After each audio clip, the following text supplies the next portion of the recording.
Students, आज का हमारा टॉपिक है scope of the new product development.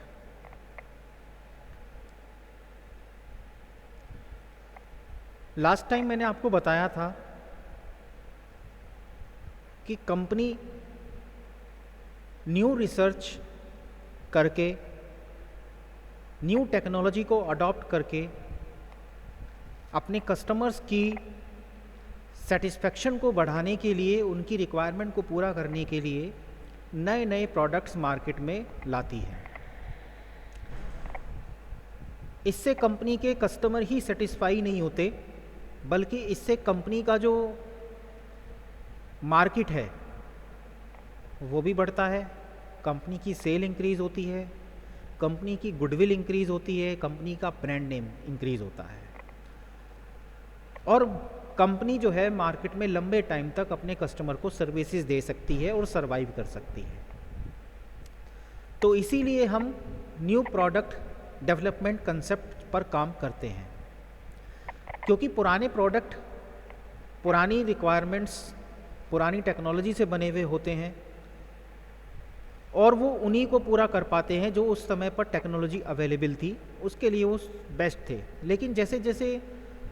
Growth होती है सोसाइटी की या इस पूरे वर्ल्ड में जो टेक्नोलॉजिकल ग्रोथ हो रहा है, उसकी वजह से क्या होता है कि जो पुराने प्रोडक्ट हैं वो नए एनवायरनमेंट में अडॉप्ट नहीं किए जा सकते, क्योंकि टेक्नोलॉजी चेंज हो चुकी है। तो न्यू टेक्नोलॉजी के साथ में जो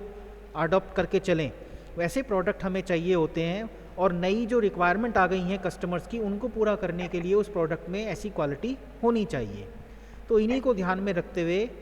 कंपनी न्यू प्रोडक्ट डेवलपमेंट करती रहती है। तो आज उसी सीक्वेंस में हम पढ़ेंगे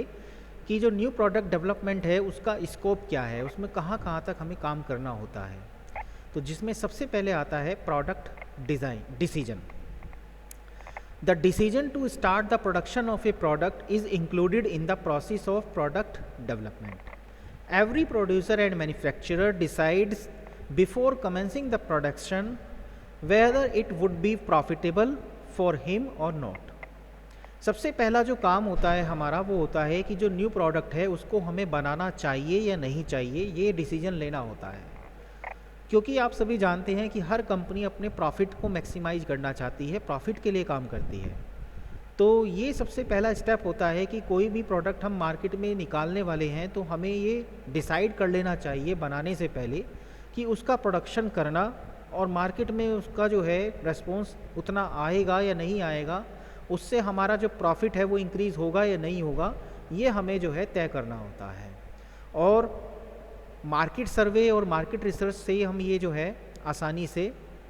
पता कर सकते हैं कि जो न्यू प्रोडक्ट है उसको मार्केट में रेस्पॉन्स कैसा जो है मिल पाएगा।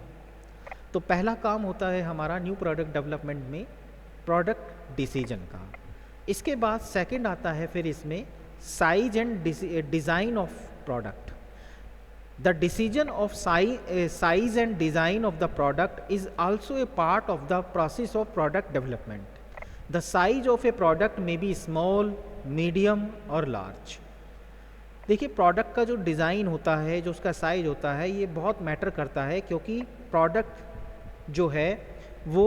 डेवलपमेंट स्टेज में है, डेवलप किया जा रहा है और उसको मार्केट में कंज्यूमर तक पहुंचाना है। तो मेनली हमें जो है कंज्यूमर की रिक्वायरमेंट के अकॉर्डिंग ही उसके डिज़ाइनिंग करने होंगे, उसकी रिक्वायरमेंट को पूरा करने वाला ही उसका जो है साइज होना चाहिए, उसी हिसाब से हमें जो है प्रोडक्ट को बनाना है। तो साइज जो है प्रोडक्ट का स्मॉल हो सकता है, मीडियम हो सकता है, लार्ज हो सकता है, एज़ पर कस्टमर रिक्वायरमेंट, या हम तीनों ही वेरिएंट में निकाल सकते हैं। तो इसमें हमें अगला स्टेप ये लेना है कि हमें प्रोडक्ट को किस तरह से डिज़ाइन करना है और उसके क्या साइज़ जो है, क्या पैक जो है हमें रखने होंगे, जो कस्टमर्स की रिक्वायरमेंट को मैक्सिमम पूरा कर पाएँ और हमारे मैक्सिमम कस्टमर्स को हम सेटिस्फेक्शन दे पाएँ। इसके बाद नेक्स्ट स्टेप आता है name of the product. Product development includes the determination of appropriate name of the product. Name of the product must be simple, brief, easy to pronounce and remember. देखिए, product का नाम बहुत matter करता है, क्योंकि product का नाम उसकी पहचान होती है, जिसको कि कस्टमर जो है दुकान पे जाके जब मांगता है तो उसको आसानी से वो मिल जाता है, उसको याद रह जाए, बहुत सिंपल हो, ऐसा नाम आपने रखा हो कि जो यूनिक हो, दूसरे किसी प्रोडक्ट से ना मिलता जुलता हो, नहीं तो कन्फ्यूजन क्रिएट होगा। तो इस तरह से जो है प्रोडक्ट का नाम रखना भी एक अपने आप में जो है बहुत ही इम्पॉर्टेंट टास्क है। अगर इसमें ज़रा भी हम गड़बड़ कर दें तो प्रोडक्ट का नाम जो है अगर हम गलत रख दें या वो ऐसा ना रखें जो कस्टमर को आसानी से याद होने वाला हो, या उसको एकदम से जो है उसको अट्रैक्ट करता हो, या उसको अटैक जो इसके दिमाग में एकदम से जो है वो बैठ जाता हो, अटैक करता हो, इस तरह का कोई भी जो है अगर नाम हम नहीं रखते हैं और इसके अलावा कोई और सिंपल सा नाम किसी से मिलता जुलता रख देते हैं, तो ऐसे नाम जो है रखने से क्या होता है, प्रोडक्ट की इमेज जो है वो ख़राब हो जाती है। प्रोडक्ट जो है उसको उतना रेस्पॉन्स नहीं मिल पाता जितना उसको मार्केट में मिलना चाहिए, और दूसरे कॉम्पिटिटर जो हैं वो भी इस चीज़ का जो है फ़ायदा उठा सकते हैं। तो इसलिए नाम जो है आपका वो यूनिक होना चाहिए, एक आसानी से बोले जाने वाला होना चाहिए, चाहे वो किसी भी लैंग्वेज का हो, किसी भी जो एजुकेटेड हो पर्सन या नॉन एजुकेटेड हो, सब कोई उसे आसानी से जो है प्रोनाउंस कर लें, बोल लें, याद रख लें, ऐसा सिंपल नाम आपको जो है रखना है। इसके बाद नेक्स्ट आता है price of the product. Price determination is perhaps the most sensitive decisions to be taken by an enterprise. The success or failure of the all marketing efforts depend upon its price determination. The price must be determined keeping in view the price of the product of competitors, purchasing powers of the consumer, demand and popularity of the product, etc. देखिए price जो है बहुत ही sensitive issue है, क्योंकि अगर price जो है हम उसके साथ में अगर कुछ गड़बड़ हो जाती है, मान लीजिए प्राइस हम ज़्यादा रख देते हैं तो प्रोडक्ट के फेल होने के चांसेस हो जाएंगे, और प्राइस कम रखने से क्या होगा कि कंपनी का प्रॉफिट कम होगा, कंपनी मार्केट अपॉर्चुनिटी को खो देगी। तो प्राइस जो है वो बहुत ही सेंसिटिव इशू है, क्योंकि प्राइस जो है उस पर ही प्रोडक्ट का फेलियर डिपेंड होता है। तो प्राइस डिटर्मिनेट करते समय हमें जो है अपने जो कॉम्पिटिटर्स हैं उनकी क्या पॉलिसीज़ हैं, उनके प्रोडक्ट्स की क्या क्वालिटीज़ हैं, हमारे प्रोडक्ट का कंपेयर करके, साथ साथ जो है जो हमारे कंज्यूमर हैं उनकी परचेजिंग पावर को कंपेयर करके, साथ साथ उस जो डिमांड आनी है मार्केट में और जो प्रोडक्ट की पॉपुलैरिटी है, प्रोडक्ट की डिमांड है, उसको ध्यान में रखते हुए डिसीजन लेना चाहिए कि हमें अपने प्रोडक्ट का प्राइस क्या रखना है और कस्टमर उसको पे कर पाएगा या नहीं कर पाएगा, उसी हिसाब से हमें उसमें मॉडिफिकेशन करने होते हैं। इसके बाद नेक्स्ट आता है इसमें brand packing and level of product. Every enterprise has to determine a particular brand, a particular type of packing and a distinct level of its products so that its product may create a distinct place for themselves in the market and gain loyalty for the customers. देखिए इसके बाद जो अगला step आता है वो है जो प्रोडक्ट हमने बनाया है उसका ब्रांड नेम। ब्रांड नेम जो है वो एक ऐसी चीज़ है जो कि किसी प्रोडक्ट को निकालने के बाद उसका जो है एक फेमस कर देती है, और उसके साथ साथ जब ब्रांड नेम बन जाता है तो कंपनी उसके बाद आने वाले जो प्रोडक्ट निकालती है उसी सीक्वेंस में, उसी के आगे टेक्नोलॉजी डेवलपमेंट करके, तो वो प्रोडक्ट को भी उतना ही रेस्पॉन्स मिलता है जितना कि पहले प्रोडक्ट को मिला था, अगर वो ब्रांड नेम सक्सेस हो जाए तो ब्रांड नेम ऐसा होना चाहिए, इतना इस हिसाब से कैलकुलेट करके चलना चाहिए कि फ्यूचर तक आपका जो है ये काम करे, इसमें बार बार चेंजिंग नहीं किए जा सकते। तो ब्रांड नेम सोचना, उसके बाद उसमें पैकिंग, उसकी पैकिंग जो है वो बहुत मैटर करती है। पैकिंग से क्या है, एक तो प्रोडक्ट सेफ़ रहता है, कस्टमर तक सेफली पहुंचता है, साथ साथ पैकिंग जो है प्रोडक्ट को अट्रैक्टिव भी बनाती है,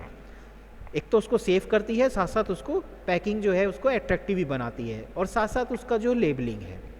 तो इन सब बातों पे ध्यान देना चाहिए ताकि प्रोडक्ट जो है वो मार्केट में अपनी एक अलग पहचान रखे, उसको अलग से जो है आइडेंटिफाई किया जा सके, और उसके साथ में जो है कस्टमर का जो लॉयल्टी जो फीलिंग होती है वो अलग से जो है उसके साथ में उसको फील हो, यानी उसको लगे कि हाँ वो किसी बहुत ही फेमस ब्रांड का जो प्रोडक्ट है वो परचेज़ कर रहा है और उसको जो है यूज़ कर रहा है। इसके बाद 6th इसमें आता है guarantee and after sale services. Business and industry extend guarantee for the repair and maintenance of product for a certain period.